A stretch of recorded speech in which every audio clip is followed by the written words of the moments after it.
Hi, I'm Beth with the University of Florida Escambia County Extension, and one of the herbs you've definitely heard of but may not have grown is chamomile, and it is a terrific herb to grow through our cool season before we get into the heat of summer. Now, you're going to read about chamomile from other parts of the country as really a summer plant, but once we get into those extreme temperatures, chamomile's not going to do quite as well for us. It's really going to like our cooler season through spring and also through fall. What we love about chamomile is this beautiful, delicate, kind of feathery foliage, and then it's going to have these white flowers, very small and beautiful and bright in the garden. Other herbs, we actually use the foliage when we're making things, but chamomile, we're going to gently harvest these flowers right here, cut them off.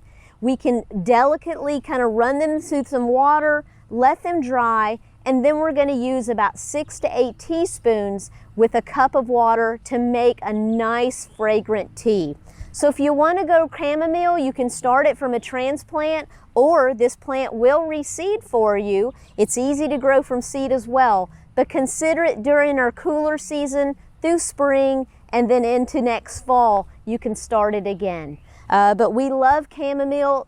Consider having several plants so that you can have many flowers to harvest for that delicious tea. If you need more information about growing herbs, contact the University of Florida Escambia County Extension.